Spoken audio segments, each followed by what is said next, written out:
오늘 우리에게 주신 하나님의 말씀은 사무엘상 11장 1절부터 15절까지의 말씀입니다. 저와 여러분이 한 절씩 같이 교독하고 마지막 절은 함께 합독하도록 합니다. 제가 먼저 읽습니다. 암몬 사람 나하스가 올라와서 길라앗의 야베스를 포위하였다. 그러자 야베스 사람들이 모두 나하스에게 우리와 조약을 맺읍시다. 우리가 당신을 섬기겠습니다 하고 제안하였다. 그러나 암몬 사람 나하스는 내가 너희의 오른쪽 눈을 모조리 빼겠다. 온 이스라엘을 이같이 모욕하는 조건에서만 너희와 조약을 맺겠다 하고 대답하였다. 야베스 장로들이 또 그에게 제안하였다. 우리에게 이래 동안만 말미를 주셔서 우리가 이스라엘 모든 지역으로 전령들을 보내도록 하여 주십시오. 우리를 구하여 줄 사람이 아무도 없으면 우리가 항복하겠습니다. 전령들이 사울이 살고 있는 기브아에 가서 백성들에게 그 사실을 알리니 백성들이 모두 큰 소리로 울었다. 마침 사울이 밭에서 소를 몰고 오다가 무슨 일이 일어났기에 백성들이 울고 있느냐고 물었다. 사람들은 야베스에서 온 전령들이 한 말을 그에게 일러주었다. 이 말을 듣고 있을 때 그가 무섭게 분노를 터뜨렸다. 사울은 겨릿소 2마리를 잡아서 여러 토막으로 자른 다음에 그것을 전령들에게 나누어 주고 이스라엘 모든 지역으로 말을 전하라고 보냈다. 누구든지 사울과 사무엘을 따라 나서지 않으면 그 집의 소들도 이런 꼴을 당할 것이다. 주님께서 온 백성을 두려움에 사로잡히게 하시니 모두 하나같이 그를 따라 나섰다. 사울이 그들을 배색에 모으고 수를 세어보니 이스라엘에서 33명이 왔고 유다에서 3만 명이 왔다. 기브아 사람들이 야베스에서 온 전령들에게 말하였다. 길라앗의 야베스 사람들에게 가서 내일 햇볕이 뜨겁게 내리쬐 때쯤에는 구출될 것이라고 전하여라. 전령들이 돌아가서 야베스 사람들에게 소식을 전하니 그들이 모두 기뻐하였다. 그래서 야베스 사람들이 암몬 사람들에게 화답하였다. 우리가 내일 당신들에게 나아가 항복하겠습니다. 그때 가서는 우리에게 하고 싶은 대로 하시오.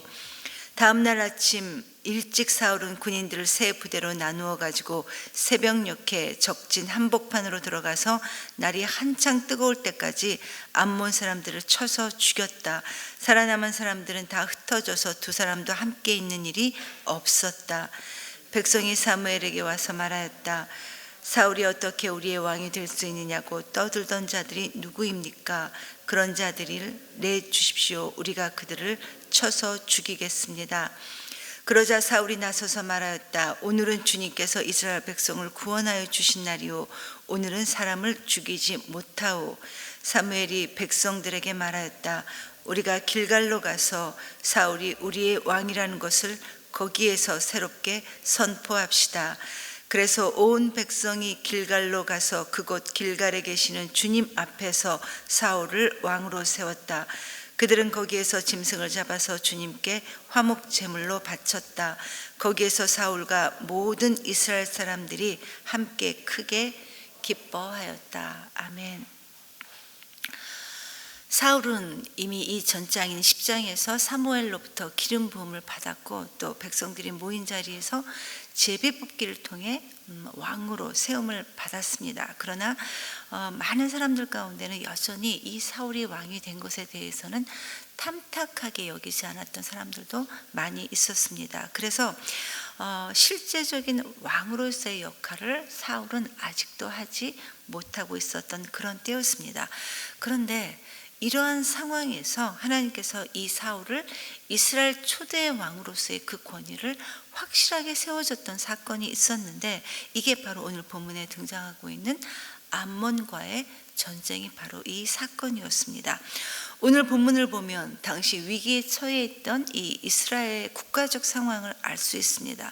여러분 그동안 사사시대를 이렇게 지나오면서 이 이스라엘 백성들은 모든 사람들이 다 자기 소견에 좋을 대로 행하던 그런 때였었기 때문에 주변 민족들에게 있어서 이 이스라엘 백성들은 정말 힘이 없는 그런 나라가 되어 있는 그런 상태였었습니다.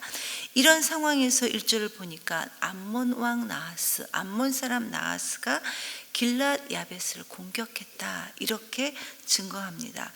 여러분, 이 길앗 야베스라는 곳은 요단 동편에 있었던 세 지파, 그러니까 갓 지파와 르우벤 지파, 므낫세 반 지파 중에서 가장 북쪽 변두리에 있었던 므낫세 지파의 땅이 바로 이곳이었습니다.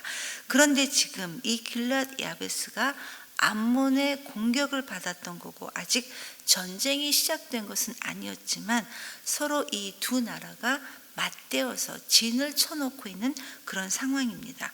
그런데 이런 상황에서 야베스에 거했던 이 이스라엘 사람들을 보니까 지금 이들이 싸움도 하기 전에 암몬의 나하스에게 굴복을 하고 있습니다. 그들에게 머리를 조아리면서 우리가 당신들을 섬기겠으니 우리와 조약을 맺어 주십시오라고 하면서 그들의 종이 되겠다는 이 말까지 하고 있는 겁니다. 여러분, 이스라엘 백성들에게 있어서 하나님이 그동안 어떤 분이셨습니까? 그들을 친히 지켜주시는 분이 바로 하나님 아버지셨습니다. 우리 하나님께서는 온갖 기적과 이사를 행하시며 그들을 출애굽시켜 주셨고, 지금까지 눈동자처럼 보호해 주시고 지켜주셨던 분이 바로 하나님 아버지십니다. 그런데 지금 이 야베스 사람들은 암몬이라는 거대한 힘 앞에서 싸울 생각을 하나도 하지 않으면서 그냥 하나님은 그저 아무 힘도 없는 이름만의 신으로 생각하고 있다는 그들의 모습을 지금 여실히 이 말씀을 통해 보여주고 있는 것입니다. 이게 바로 당시 이스라엘의 영적인 상태였습니다. 대부분 싸워야 하는 이 상대가 굴욕적인 이런 저자세로 나오면 보통의 경우에는 전쟁을 하고 싶지 않아서, 피를 흘리고 싶지 않아서 대부분의 경우에는 그 제안을 받아들이는데, 그런데 암몬은 그렇게 하지 않습니다. 오히려 한술 더 떠서 내가 너희의 오른쪽 눈을 다 뽑아 버리겠다라고 하면서 그들을 모욕합니다. 왜 이렇게 할까? 그 이유를 살펴보니까 사사기 11장을 보면 지금으로부터 약 100년 전쯤에 이 암몬이 사사 입다와의 전쟁에서 크게 패합니다. 지금 나하스는 자기네 조상들이 100년 전에 이 이스라엘에게 패했던 이 굴욕을 기억하면서 보복하기 위한 마음으로 야베스 사람들뿐만 아니라 전 지역에 흩어져 살고 있었던 모든 이스라엘을 다 무시하고 있는 것입니다. 그런데 이런 모욕을 당했던 이 야베스의 장로들이 도움을 요청할 생각을 하고서는 암몬에게 우리에게 일주일의 시간을 주십시오라고 요청했고, 다행히 암몬이 이 제안을 받아들입니다. 그런데 여기에서 놀라운 반전이 일어납니다. 야베스의 사람들이 사울이 살고 있었던 이 기브아로 와서 이 기가 막힌 소식을 전해 주었는데, 이스라엘 백성들이 이 소식을 듣자마자 모두가 울음바다에 빠졌다고 합니다. 지금 나라에 위기 상황이 발생했는데도 무슨 국가적인 대책을 세운다든지 이렇게 해야 되는데 이렇게 할 생각을 전혀 하지 않고 그냥 대성통곡만 했던 겁니다. 여기까지는 그야말로 암몬 왕 나하스가 예상했던 그대로였습니다. 그러나 이러한 백성들의 통곡에 대해 하나님께서는 사울을 세워 사울을 통해 하나님의 진노하심을 드러내십니다. 사울이 이 야베스 족속의 수치와 어려움에 대해 들었을 때 그 안에 성령님의 역사하심으로 거룩한 분노가 일어났습니다. 그리고 이제 사울은 울기만 하고 있는 이 백성들에게 정신이 번쩍 드는 극약 처방을 내립니다. 곧바로 자기가 물고 있던 소를 12조각으로 각을 떠서 이스라엘의 각 12지파에게 보냅니다. 그리고 누구든지 자신과 사무엘을 따르지 않는 자는 그의 소들도 이렇게 될 것이라는 강력한 메시지를 이스라엘 전 지역에 보냅니다. 그런데 사울의 이런 강한 도전이 어떻게 이스라엘 백성들의 영향을 미칩니까? 7절에 보니까 주님께서 온 백성들로 하여금 두려움에 사로잡히게 해서 이스라엘 모두가 그를 따랐다라고 증거하고 있습니다. 즉 하나님께서 성령에 감동한 이 사울 왕을 통해서 이스라엘 백성들로 하여금 하나님을 두려워하는 마음을 갖게 해 주셨다는 것입니다. 여러분, 이들은 조금 전까지만 해도 싸울 생각도 하지 못했던 겁쟁이였습니다. 그러나 사울이 그들에게 하나님을 두려워하는 경외심을 일깨워 주자 그들은 일사불란하게 전투의 장으로 몰려들었고 순식간에 33만의 병력을 갖추게 되었습니다. 성도 여러분, 물론 쉽지 않은 말일 수도 있지만 우리가 하나님 대신에 우리 앞에 펼쳐져 있는 이 어려운 상황이나 또 우리에게 어려움을 주고 있는 이 사람들을 두려워하면 우리는 사람에 매일 수밖에 없고 세상에 끌려다닐 수밖에 없게 될 것입니다. 그런데 이런 우리들이 전능하신 하나님에 대한 분명한 믿음에 눈을 뜨게 되니까 이제는 더 이상 두렵지 않게 되었고 전쟁에 당당히 맞서게 됩니다. 하나님을 두려워하는 이 거룩한 두려움이 그들에게, 우리 모두에게 용기를 주고 승리를 안겨주었던 것입니다. 드디어 암몬과의 전쟁에서 승리를 거둔 사울의 왕권은 이 사건을 계기로 더욱 견고해졌습니다. 그리고 그동안 노골적으로 사울의 왕권을 인정하지 않았던 일부 백성들에 대한 처리 문제도 있었지만 사울은 그들에게도 관용을 베풀고 포옹하는 아름다운 리더십을 보여주었습니다.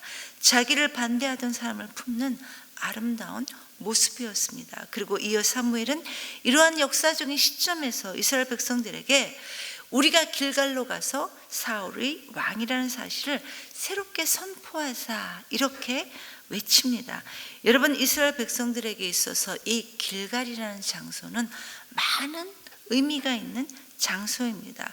여호수아 4장에 보면 이스라엘 백성들이 요단강을 건너면서 12돌비를 이 기념비를 세웠는데 이제부터 자자손손 모든 이스라엘 백성들이 그 세워진 이 돌비를 바라보면서 하나님께서 우리 조상들을 어떻게 구원하셨고 어떤 은혜를 베푸셨는지를 잊지 않겠다는 것을 다짐했던 것이 바로 이 길갈이었습니다. 또 그런 가운데 여호수아 5장 9절에도 보면 그들이 광야에서 그동안 행하지 못했던 이 할례를 시행하고서는 애굽의 종살이에서 모든 수치를 벗게 하시고 우리 모두를 약속의 땅으로 들어가게 하신 이 구원의 고백이 있었던 것이 바로 이 길갈이었습니다. 그러니까 이 이스라엘 백성들에게 있어서 이 길갈이라는 이름에는 하나님의 구원의 은혜가 담겨져 있는 곳이 바로 길갈이었습니다. 그렇기 때문에 지금 사무엘이 우리가 지금 길갈로 가서 주님 앞에서 사울을 왕으로 세우고 다시 나라를 새롭게 하자 이렇게 했던 이 의미는 지금 당시 이 영적으로 무감각했던 이스라엘 백성들로 하여금 우리 모두에게 가장 먼저 필요한 것이 바로 하나님의 은혜를 회복하는 것이다 라는 것을 지금 사무엘은 이스라엘 백성들에게 말하고 있는 것입니다. 하나님의 은혜를 기억하는 이것이 곧 우리 모두가 새롭게 되는 것이고 날마다 새로워진다는 의미입니다. 이제 이스라엘 백성들은 하나님을 두려워하는 이 거룩한 마음으로 길갈로 내려가 사울을 왕으로 삼고 하나님께서 그들에게 베풀어 주신 이 은혜를 기억하고 감사하면서 앞으로도 하나님만을 섬기겠습니다 라고 서원하면서 자발적으로 기쁨에 찬 제사를 첫 왕정시대를 시작하면서 화목제를 하나님께 올려드립니다. 바로 여기까지가 바로 여러분 오늘 본문의 내용입니다. 그러나 여러분, 우리 모두가 성경을 통해 알고 있듯이 하나님만을 전적으로 의지하겠다는 사울의 삶도 실패하고 하나님만을 전적으로 섬기겠습니다 라고 고백했던 이스라엘 백성들의 그 삶도 실패하는 것을 우리는 성경을 통해 발견하게 됩니다.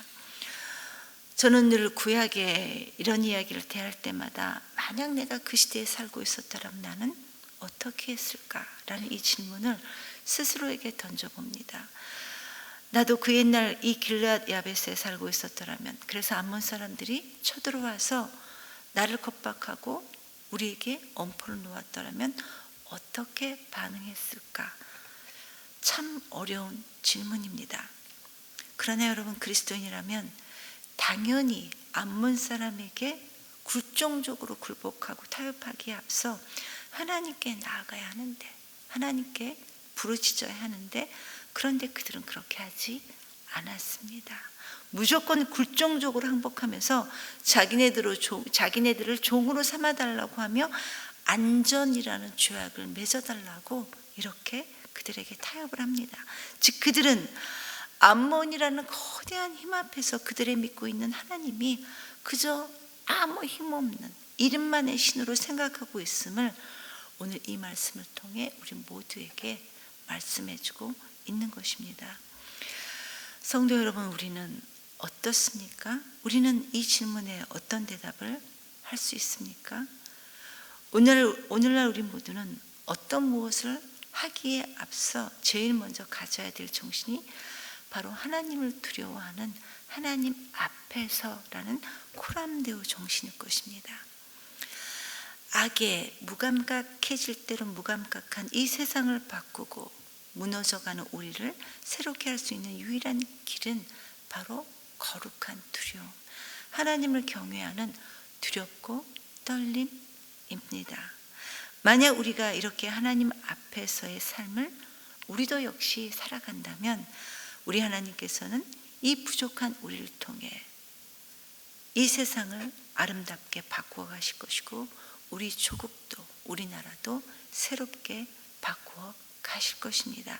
저와 여러분이 이 거룩한 두려움을 가짐으로 하나님을 경외함으로 하나님께 이렇게 쓰임받는 우리 모두가 되기를 간절히 기도합니다. 이 시간 말씀을 기억하면서 하나님께 기도하기 원합니다. 하나님, 우리로 하여금 눈에 보여지는 이 세상이라는 암몬을 두려워하지 말고 오직 하나님만을 경외할 수 있도록 인도해 주시옵소서. 그래서 우리를 통해 우리의 삶이 새로워지고 우리의 조국이, 우리의 나라가 새로워질 수 있도록 하나님 인도해 주시옵소서. 이렇게 기도하시고 오늘은 교회를 위해 기도하는 날입니다. 우리 교회가 소외된 사람들을 섬기고 이 나라를 책임질 다음 세대를 세우는 교회인데 이 부르심에 순종할 수 있도록 우리에게 믿음을 허락해 주시옵소서라고 기도하시고 우리 주위에 우리의 중보가 필요한 분들을 주님께 올려드리며 각자 자유롭게 개인 기도하시고 돌아가시겠습니다. 기도합니다.